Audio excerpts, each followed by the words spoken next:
ঈদ মোবারক, ঈদ মোবারক, ঈদ মোবারক। তো ঈদ মানেই আনন্দ, ঈদ মানেই খুশি, ঈদ মানেই সবাই ভাগাভাগি করে ভাগ করে নেওয়া ঈদটার আনন্দটা। তো প্রথমে এইখানে দেখতে পাচ্ছেন গরু কুরবানি করা হয়ে গেছে, আর কুরবানিটা কিন্তু আমার বড় ছেলেই করেছে জবাইটা। তারপরে এই যে দেখতে পাচ্ছেন এখানে একটা রান গাছে ঝুলিয়ে দিল।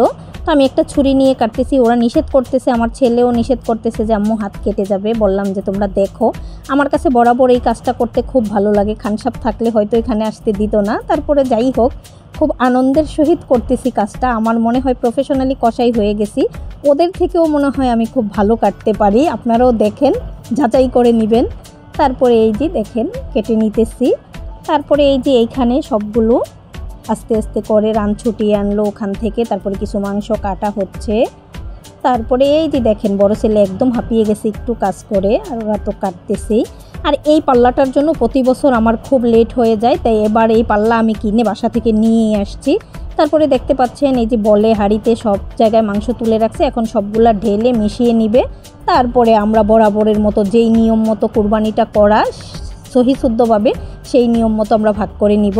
তারপরে এইখানে কিছু মাংস আবার আমাকে দেওয়া হলো মেপে যে রান্না করার জন্য। তো আমি এইটাকে ধুয়ে পরিষ্কার করে পানি ঝরিয়ে নিলাম, এখন রান্না করব। তো প্রথমে একটা হাঁড়িতে দিয়ে দিলাম মাংসটা, দিয়ে দিলাম আদা বাটা, তারপরে দিয়ে দিলাম এইখানে রসুন বাটা, তারপরে দিয়ে দিলাম এইখানে পরিমাণ মতো লবণ যদি পরে লাগে চেক করে আবার দিব, যেহেতু বেশি একসাথে রান্না করতেছি। তারপরে দিয়ে দিলাম হলুদের গুঁড়া, দিয়ে দিলাম একদম জমির মরিচ ভাঙানো মরিচের গুঁড়া, তারপরে দিয়ে দিলাম ভাজা জিরার গুঁড়া, দিয়ে দিলাম ভাজা ধনিয়ার গুঁড়া, এখন দিয়ে দিলাম গরম মশলার গুঁড়া, আর দুই একটা গরম মশলা আমি আস্ত দিব।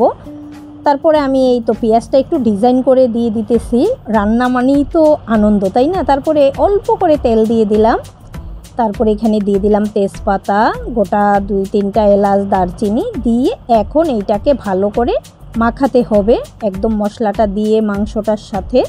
তো এই কাজটা বিয়ের আগে ছোটোবেলায় দেখতাম সব সময় আমার আব্বা করতো, আমরা যখন একসাথে অনেক লোকজন ছিলাম তখন। আস্তে আস্তে তো পরে মা করছে, তারপরে বড় হয়েছি আমরা করি।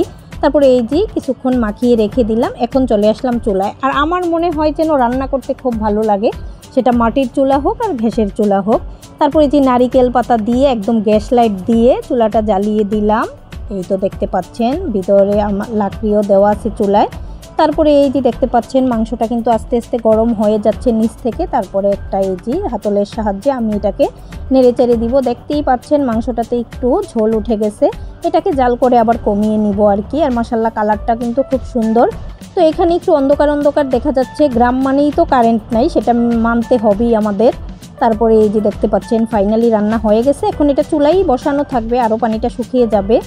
আর বরাবরের মতো যেই কাজটা আমার করতে হবে, যে একটা কড়াইতে তেল দিয়ে তেলটা গরম হয়ে গেছে, কিছু রান্না মাংস আমি এইখানে দিয়ে দিলাম। এইটা হচ্ছে বড় ছেলের জন্য করা, তাকে এরকম মাংস ভেজে দিতেই হবে। তো আমি এখানে কিছু মাংস ভেজে নিতেছি, আর ছোট ছেলে তো মাংসর ধারে কাছেও নাই। তারপরে এই যে দেখতে পাচ্ছেন একদম রেডি করে নিলাম চট্টগ্রামের ঐতিহ্যবাহী মাংসর কোয়াব। আর এই মাংসটাতে এত সুন্দর সফট হয়ে গেছে, আমি একটা কাটলে মানে ভাঙ্গার পর বুঝাতে পারতাম। আসলে আমি আবার খাচ্ছি এক হাতে, সেজন্য আর করতে পারলাম না। তো সবাই ভালো থাকুন, সুস্থ থাকুন, বেশি বেশি লাইক কমেন্ট শেয়ার দিয়ে দিন। আমার ইউটিউব চ্যানেলটা সাবস্ক্রাইব করুন, ফেসবুক পেজটা ফলো দিয়ে রাখুন। আসসালামু আলাইকুম, আল্লাহ হাফেজ।